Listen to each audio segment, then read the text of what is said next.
I thought I was arriving early at the lawyer's office, but by the time my attorney turned up and we were led into the conference room, Dave and his lady advocate were already there. This prompted the jealous reaction that always consumed me when I saw him interact in any way with a beautiful woman. I suspected that deep down I'd always felt a little inferior to him. He was a brilliant catch for any woman.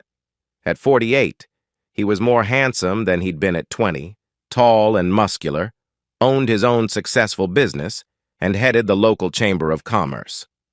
I shuddered at the thought that if today didn't go well, I might never feel his big, comforting arms around me ever again. Dave hardly glanced up as I followed my attorney into the room. My face, I know, blanched, as the slim, red-headed, classically beautiful attorney reached over and squeezed my husband's left forearm, just above the wrist, a gesture of reassurance that she was there for him. It was a little out of place in that setting, but not inappropriate. Officially, it was just her reassuring her client and settling him down. I, however, interpreted it as, "Let's get this stuff out of the way so I can drop you as a client and check out that bulge in your pants." I knew from long experience that she was in for a treat if that happened. My husband was endowed better than most and knew how to use it. Dave turned to her and smiled his beaming, familiar, jovial smile, but his face was well on its way to neutral before turning and glancing at me again. I wanted to throw myself at his feet and scream that I was a stupid woman who would spend the rest of my life spoiling him rotten if only he forgave me the one serious mistake I'd made in our 28-year marriage. That wasn't the way I'd negotiated it happening, though. Frustrated at Dave's determination not to speak to me at all, I'd been forced to this meeting. My attorney began chatting to the red-headed woman while I lowered myself into the seat opposite Dave, took the manila folder from my overlarge purse, opened it, and spread my prepared two-page script in front of me. I glanced up and caught Dave smiling faintly. After knowing me for 30 years, he knew that I prepared for everything important. He opened the laptop computer that rested on the table in front of him before plugging in a couple of small speakers, then lay a single sheet of paper and a biro beside it. Then, very off-puttingly, he rested his hands on the table and looked at me with a horribly bland face. Totally emotionless. No anger, no hate, no grief, no nothing. I'd prepared for this meeting for 3 days and I knew my script by heart. I'd used my intimate knowledge of David Brown to tailor it to tug precisely on his heartstrings. At that point, the two attorneys stopped chatting and the woman brought the meeting to order. "Well, we all know why we're here. The respondent, Mrs. Julianne Brown, has agreed to sign the divorce petition, as presented, if my client, David Brown, will listen to her for a period of no less than 1 hour. If everyone is ready, I suggest that the hour begins now." She turned the dial of a small kitchen timer on the table in front of her. It began a loud ticking, which accentuated the silence around the room. I was still annoyed that Dave hadn't agreed for this meeting to happen in private, but insisted on his lawyer being present. I was proposing to bare my soul over the next 45 minutes before getting Dave to admit he'd done some things to partially justify my unjustifiable behavior. All embarrassing enough with just the two of us present. Humiliating in front of strangers as well. Oh well, no point in dwelling on the negatives. It wasn't like I had a choice. I glanced at my entirely redundant notes on the table and crossed my fingers. My friend Sonia had used my opening gambit to talk her husband into not throwing her out when he caught her cheating. "Their ego is damaged," she said. "Start by repairing that." I cleared my throat. "Thanks for agreeing to see me today, Dave. I'd just like to say from the outset that I was wrong in what I did, and none of it was due to any failing on your part, but was all down to me being a self-centered, selfish woman." It had taken me days of introspection to come to that conclusion, and I knew Dave would welcome my honesty. It was critical that it looked like I was taking all the blame before subtly placing thoughts that he may have contributed somewhat in his head. I firmly believed that Dave wanted with all his heart to forgive me, but needed an excuse to do so. My whole speech was geared to giving him that excuse. If the kids had still been at home, I would have played the, "Oh, Dave, you can't break up the family" card, which would have been a guaranteed winner. Oh well, you can only pee with the tool you have, as Dave would say. I glanced at his face to see how my speech was being received and was taken aback by his reaction. In the ticking silence of the room, Dave's expression was still neutral. He wasn't even looking at me. He just lifted the biro and put a tick beside the first sentence of his notes. That almost threw me off completely. With my opening words, I'd obviously said exactly what he'd expected me to say, and that shook my confidence. In my arrogance, I'd forgotten that not only did I tailor my argument based on 30 years of knowledge of him, but he'd spent those 30 years looking back at me. I'm not ashamed to say I was rattled, so much so that I kept entirely to my script.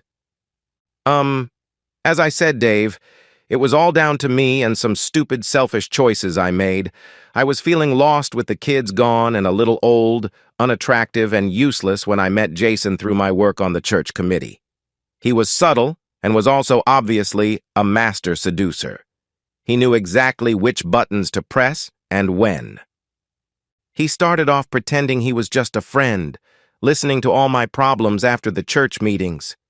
That was when you were away a lot last year. Then one day they kicked us out of the church straight after the meeting, so Jason suggested we go to a coffee shop and I stupidly agreed. It all seemed so harmless and he appeared to be a good friend, so I didn't realize that he was very skilled at getting under a woman's defenses. Well, coffee shops led to restaurants where he complained that his wife didn't understand him. I know that's an old cliché, but by then I trusted him. The restaurants became classier and classier, and the gifts he bought me were nicer and nicer. Oh, Dave, you have no idea how complimentary it is to have a guy 15 years your junior trying to woo you. You would have been proud of me, though. It was over 4 months ago that he asked me to sleep with him, and I turned him down. I know I should have refused to see him after that, once his intentions were clear and all. But by then, I'd become kind of dependent on the effect his compliments and attention had on my ego and confidence. I paused and sniffed at this point, rubbing my eyes with the finger I'd rubbed on the piece of onion in my pocket. It stung like hell, so much so that I dared not rub the other eye. One eye-streaming tear would have to be enough. I halted, restarted, stammered, and hesitated. Oh, darling, I'm so ashamed I didn't break it off with him. He took me to a restaurant and bought me a $300 bottle of Grange, even though he doesn't drink wine. Rather than waste it, I ended up drinking just about all of it. I'm pretty sure that's exactly what he wanted. I was too tiddly to resist him when we left the restaurant. He offered to drive me home, and I stupidly agreed. Once in our driveway, he leaned over and kissed me, and I was too drunk to stop him. You know how I get after a wine or two. Then he started rubbing. My logic was all screwed up at this point, and I remember just thinking I had to get him out of my driveway so the neighbors didn't see us. That's also the reason I opened the garage door and got him to park inside. I was taking a little bit of a punt, with my admission that even in the car, I thought Jason might be staying for a while and certainly didn't want the neighbors to see a strange car in the driveway the next morning. But it was all a calculated risk on my part. I knew enough about men in general to know being scolded is a severe blow to a man's ego, and I wanted Dave reassured no one else would ever know about it. Well, apart from the 2 lawyers, that is. Well, Jason got out of his car as the garage door was closing and began kissing me again. Like I said, I'd had most of a bottle of Grange and was ripe for the plucking. He grabbed my key and led me inside. I steered him into one of the spare bedrooms and, I'll be embarrassed about this till the day I die, let him have his way with me. I'm so sorry, Dave. My only saving grace is I was with it enough to make him wear a protection. After Jason finished, I think we both fell asleep. Me, because I was drunk, and him because he must have been exhausted after a 4 or 5 month chase. I do know that I wouldn't have done it if I wasn't drunk, and would have been mortified when I woke up, and I most definitely would have kicked him to the curb immediately. Instead, you came in. When you entered the room and turned the lights on, I'd never felt so ashamed in all my life. The look of pain on your face just killed me. I realized what damage I'd done to you and us with one simple lapse of judgment. With tears still trickling from one of them, I turned beseeching eyes toward my husband. After a lifetime together, I knew I could read his expression like an open book and would be able to judge how my plea was going. Wrong. His expression was still neutral. In fact, he wasn't even looking at me. Bizarrely, he was fiddling with the bloody laptop in front of him. I thought he was writing notes until he must have clicked on a link on his screen. A voice came from the speakers. My voice. "Ugh, don't kiss me, your breath reeks of beer." Followed by Jason's voice. "What about you, rotten grape breath?" "What?" "I had one lousy glass of the house white." The audio clip stopped, and a thunderous silence filled the room. I think that's what happened anyway. The roaring sound in my head drowned out everything else. Yes, I'd felt embarrassed and humiliated when Dave caught me that night with Jason, before hauling Jason upright by his hair and beating the hell out of his naked body. But that paled into insignificance compared to having been caught in a huge lie like I'd just been. It completely threw me. I'd been so confident my script would work. My eyes flitted around the room. Dave's jerk of a lawyer had a faint smile on her face. Mine looked slightly embarrassed. Dave was just looking at me expectantly, with that damn blank expression. Later, I would never understand why I didn't fully process what it all meant. What the hell? Dave had an audio recording of my time that night with Jason. In the heat of the moment, it never occurred to me to follow up the logic of that. Why did he have a recorder there unless he knew beforehand it might record something? What else had we said? All this went right over my head in the humiliation of being sprung so quickly, easily, and unemotionally. The silence dragged on uncomfortably long, and I looked at the cryptic shorthand of my notes and, stupidly in hindsight, plunged on with my prepared script. I clung to it the way a drowning man would cling to a scrap of flotsam. I started again. It was just the once. It would never have happened again, nothing like it. Please believe that. I just wasn't strong enough to resist him, but I wasn't out of control enough that I didn't make him use protection or allow him to take me on our bed. He wanted to, you know, but I would never do that, no matter how drunk I was. You saw us, right? We were in Karen's old room. Dave just looked at me sadly, and I didn't know what was worse, his sad face or the emotionless one. He shook his head, then turned to face his computer. I sensed rather than heard him double-clicking on an icon and cringed until, in Jason's voice, "I just love seeing it dripping out of your body. It is so hot." Then, as soon as that finished, another double click. Again, Jason's voice. "When can I have you in that clueless husband of yours bed again? That was so cool." This time, Dave clicked and cut the clip off short, then just looked at me. Silently, accusingly.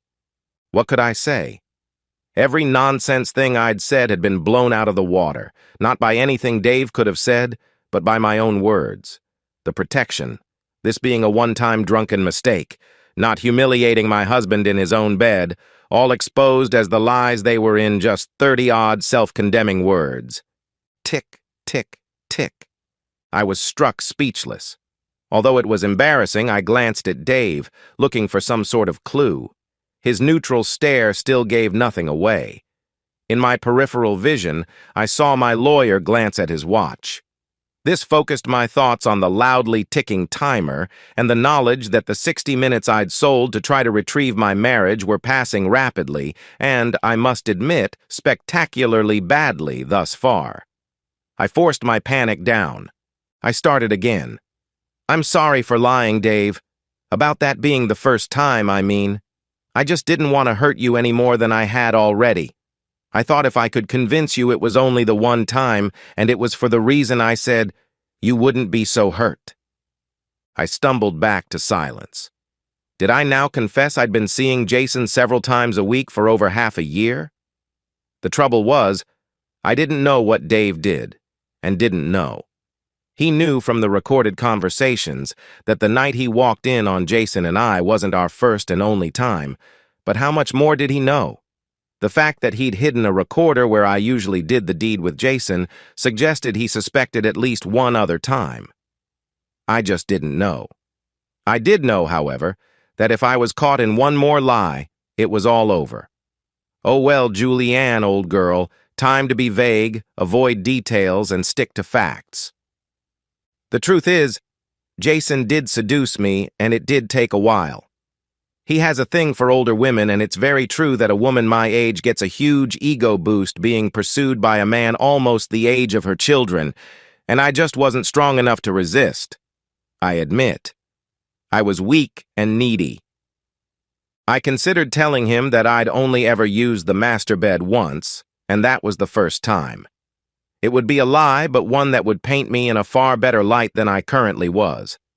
I kept coming back to the fact that I hadn't a clue how long Dave had known about my extramarital activities. I decided to remain silent on the issue. Tick, tick, tick. I couldn't remain silent on all the issues, though. I had a shortened amount of time to turn this disastrous situation around. With no clue what to do, I glanced at my notes. Discarding the first few points after where I'd been hijacked, I focused on a couple of words I'd highlighted with capitals. I started again. I never stopped loving or respecting you, though, Dave. I never gave you any less love than I always have. Jason was just an extra dimension to my life that took nothing away from you. Just the overflow, if I can describe it that way. When I paused, Dave looked back at the screen of his laptop. He frowned. He seemed to be having trouble finding something, and for a brief second or so, his expression changed from neutral to confused, but then he relaxed again. After hearing the recording, an extension of the soundtrack he'd paused before, I realized his frown signified he'd been looking for an icon on the screen before realizing it was one of the already opened files. I wished he hadn't made the realization. He obviously restarted from the beginning of the clip. I listened again to Jason's question about screwing me in the marital bed. Same as the first time, I cringed. And again, my own words condemned me. I told you before. Never again. Not after the last time when Dave came out of the shower that night and stood on a big blob of fluids that must have leaked out of my body onto the carpet. I could smell it from where I was. Thank God, Dave swallowed my story that I'd sneezed and it was snot. I sunk lower in my seat, knowing what words were coming next. At the time I spoke to them, I felt smug. That was no longer the case. Me offering to clean it off his foot, then giving him a quickie, distracted him, though. You got to admit, baby doll, your husband does sound like a clueless husband sometimes. How we got away with it that time he came home early and I had to hide in the cupboard. What a jerk. Yes, but he's my jerk. When we first started our thing here, I thought it was cute that he trusted me so much that he never saw even the most obvious of clues. Now, though, I agree with you. He's just a clueless schmuck. I sometimes wonder if you and I could go right here while he was in our room and see if he noticed. The sneer I heard in my voice, as much as the actual words, made me realize I was flogging a dead horse here. With those words and tone, I couldn't even convince myself I still loved and respected my husband, never mind him. Once again, I was thrown into a flat spin of confusion. Before this meeting, I'd convinced myself I still loved and respected Dave. But after what I'd done and said, how was that possible? Tick, tick, tick. In the ticking, loaded silence after the latest nail in my coffin, Dave turned to look at me. I couldn't face him, so I turned to his lawyer. She had such a look of contempt on her face that I actually flinched. If I had any doubts that Dave was more than just another client to her, they were blown apart by the emotion in that expression. I averted my gaze from her as well, which left me looking at my lawyer. He wasn't quite quick enough to mask his look of contempt either. Here I was, in a room, fighting for my future, surrounded by people who thought I was something they'd stepped into at the dog park, and one of those was supposed to be on my side. My confidence evaporated like dew under the midday sun. My self-respect wasn't far behind. That is, maybe, why I looked at my notes again and decided to go on the offensive. I started again. You have to admit, Dave, that over the last half year or so, you've been paying me less and less attention, taking me for granted, going out of town on business more often, and, dare I say it, drifting away from me. All this was at the exact time the kids left home, and I started feeling lost. You were never there when I needed you. You weren't there telling me I wasn't as old and unattractive as I was feeling. You weren't there reassuring me when I needed it most. I paused, and Dave's eyes went back to his damn screen. Once again, his fingers danced, and I cringed. This file he selected opened with Jason speaking. I recognized it as being just after our second round on that horrible night, not long before Dave sprung us. Sorry about that, doll, but we haven't been together for nearly 2 weeks. Oh, you know I like it rough, I argued in the clip. No, seriously, 2 weeks is too long. Can't we see each other more often? Oh, stop whining. It's been 2 weeks for me as well, and I have needs too, especially as you asked me to cut down on Dave's rations. He had a 3-day trip planned last week, and we could have snuck away somewhere, but that got canceled at the last minute. You're only getting some tonight because of an urgent meeting he had to go to. I wish he would go out of town more as well, darling, believe me. Well, I want more, said a petulant Jason. You'll get what I choose to give you. Again, the clip was terminated. Ashamedly, I looked down at the table to avoid what I knew would be 3 condemning stares, and remembered my state of mind at the time of that last conversation. The truth was that the novelty of having a lover, even one as young and energetic as Jason, had begun to pall. Jason's and my actions in betraying my husband were causing me to lose respect for Dave, and that, if nothing else, was starting to hurt my conscience. The loss of respect, more than anything, I think, was the cause of my pulling away from my husband emotionally. Even as I'd prepared for this meeting, fully intending to accuse him of pulling away from me, I'd realized it was hokum.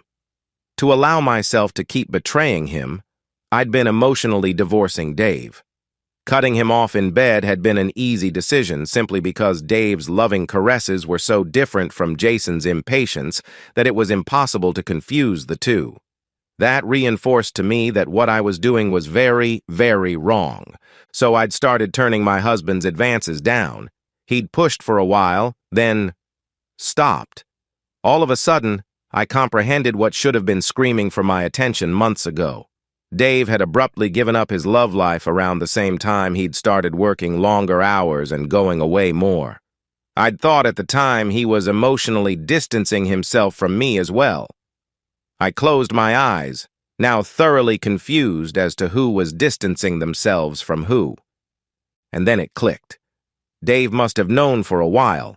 That's why he knew to secrete a recorder in Karen's room.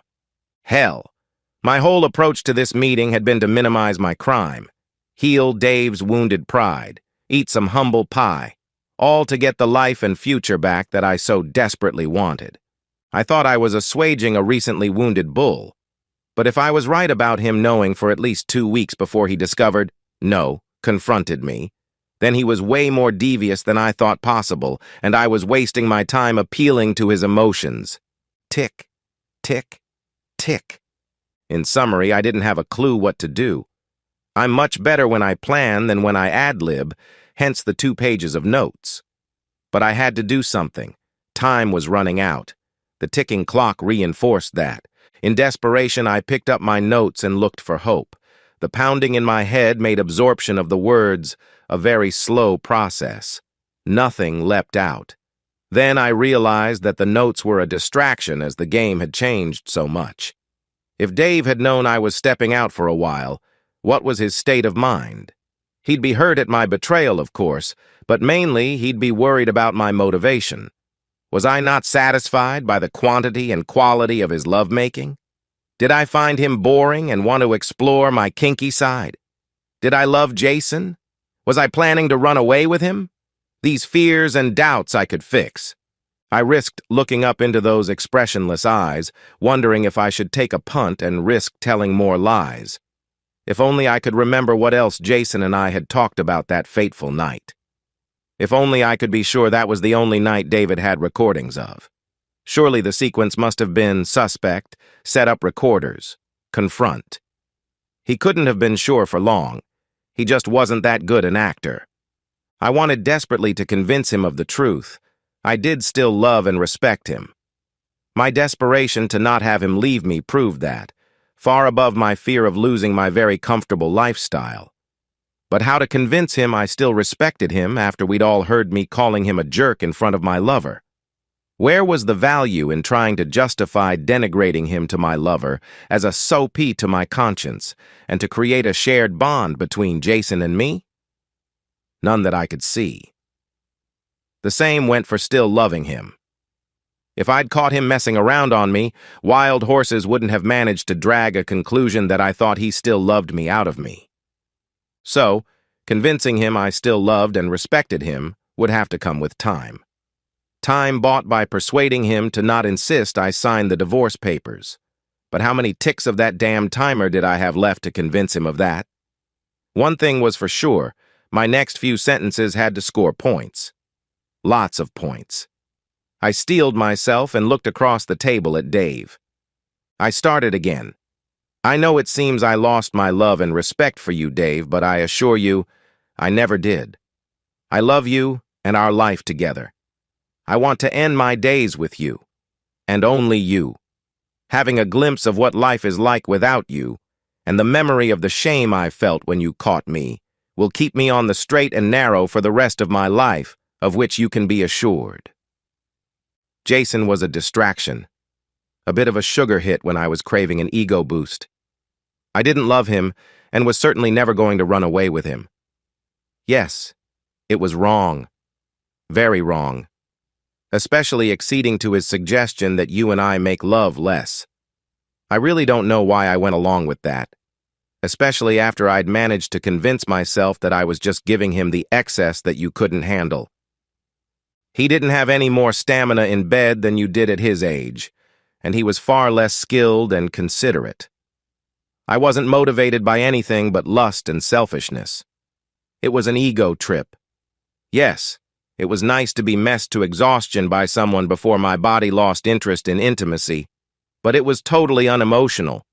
It wasn't as if I did all the kinky stuff with him I'd been denying you all these years. I stopped when, without breaking eye contact with me, Dave's fingers hit a button they must have been hovering over in anticipation. Once again, my voice filled the room, louder than life. "That's it, lover. Stick that plastic object in my body. I'm almost there." They do say time slows down for those near death. The demise of a marriage must be like that as well, because I saw everyone else in slow-mo even though I was at normal speed. My lawyer, on my left, threw his pen to the tabletop and turned toward me, a look of absolute disgust twisting his features, proving that at this point I couldn't even pay someone to be on my side. Dave's lawyer leaned to the side so as to see the laptop screen better. I realized then that what Dave had been playing weren't sound files as I'd assumed, but video clips. Somehow that made it worse. The woman once again gripped my husband's arm as a gesture of physical support. Dave's reaction couldn't have hurt more if he'd tried. Thankfully, his eyes weren't on me but on the screen in front of him. His neutral expression had slipped, but only a fraction. Now, there were undertones of the devastation he must have felt when he discovered the person whose job it was to cover his back was spending inappropriate time on hers. I watched as a single tear escaped the eye closest to me, as its owner tortured himself. Or was he stealing himself by watching the screen? The last vestiges of my controlled mind registered a couple of now irrelevant facts. The recording was from a session at least 3 weeks before the confrontation, which meant Dave had been watching me betray him for a while. Enough to see a pattern. Enough to know that after sleeping off our second time, Jason usually woke me with a simulated forced-back intimacy in the morning. A technique and kink of mine we'd discovered by accident. We all remained silent as the speakers played me coming off a spectacular excitement high while Jason finished. It had been so hot at the time, but now it just seemed sleazy. Sleazy and tawdry. Empty. I stared at the table as my lawyer put the divorce papers in front of me. There was nothing I could do or say to combat the dastardly deeds my husband, my Dave, had discovered me doing. Then, with consummate ease, he'd destroyed all my rationalization, minimization, and pathetic attempts at reconciliation. We were finished. Like the conductor of an orchestra, Dave had never created anything here today. Just pointed at which section of the orchestra he wanted to play next, using their skills and talents. Without Dave ever having said a word, he'd executed me. No, not Dave. Me. I'd walked up the scaffold all by myself, put my own blindfold on, looped the noose around my own neck, and kicked the lever. Dave just built the scaffold and walked away. I realized that I'd never had a chance as soon as he triggered that last clip without hesitation and without looking. He knew exactly what I was going to say and when. I'd crafted my arguments through my intimate knowledge of him after observing him for 3 decades. I'd forgotten he'd been looking back at me for the same amount of time as well, looking back with those intelligent, perceptive eyes. The shame and humiliation were unbearable and finally triggered my flight response. Escape was what I needed. Escape back to the house that was still my home, at least until Dave enforced the eviction notice that was part of the settlement. Escape to children who hopefully would never know and would continue to love me unconditionally. The only route of escape went through signing away most of my life's accumulations. I picked up the pen, signed the 2 agreements, then dropped the pen in one fluid movement.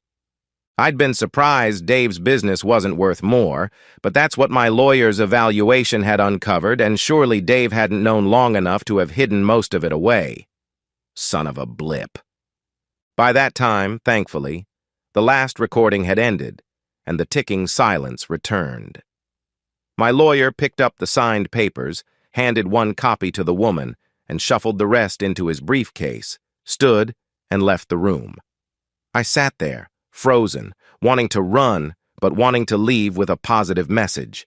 An ember that would convince me at least I had a hope of fanning into a flame one day. Leave Dave knowing I still cared for his well-being. Suddenly, the jarring rasp of the alarm spurred me into action. I stood and said my positive piece. The jackal had both of her hands on Dave's arm now. Don't ruin your life by ending up in jail after getting revenge on Jason when he reappears. Then I would never, ever forgive myself. Dave's response to that was yet another bloody clip. This time, thankfully, not my voice, but another woman's. In near screeching tones, "The little creep did what? I'll rip his testes off if my brothers don't get to him first." Mrs. Jason, I presume. I'd thought Jason's silence after being beaten up by my husband was fear on his part. Now, I wondered, that he should end up divorced and penniless was a fitting end for a cheater. To end up dead because he slept with me was just another burden for my already overloaded conscience. I just couldn't face Dave as I stood to take my leave. Whether he had that damned expressionless face on, was laughing or crying, all would hurt me. Remind me what I'd done to this good man. He'd lost everything I had, apart from the house and money, of course, and had copped a huge emotional blow to boot. And I'd been the cause of it all. I deserved everything he threw at me. I did manage a very teary, "Goodbye, darling," as I shuffled to the door. My pathetic attempt to keep my old life swatted aside like the pestilent bug that it was. Maybe my daughter, Megan, would come over while I drank myself into forgetful oblivion. If she wasn't available, my son, Joel. I had just started to push the door open when I heard voices behind me. Fantasies of last-minute phone calls to the firing squad emanated from the last skerrick of optimism I possessed. But it wasn't a normal speaking voice. It was another damned recording. An obviously emotional young male voice said, "Mom did what?" "The cheating woman." A very familiar female voice chipped in. "Are you sure, Dad?" "I think I'll be drinking alone tonight." And so, we've reached the end of today's story. Was it what you expected, or did it take a twist you didn't see coming? I'm curious to hear your thoughts. Share them in the comments below, and let's get a conversation going. If this story kept you hooked, make sure to hit that like button. And if you're new here or just haven't subscribed yet, now's the perfect time to join our community. I bring you fresh, captivating stories every day, so click that subscribe button and turn on notifications so you never miss out. Thanks for watching, and I'll see you in the next one.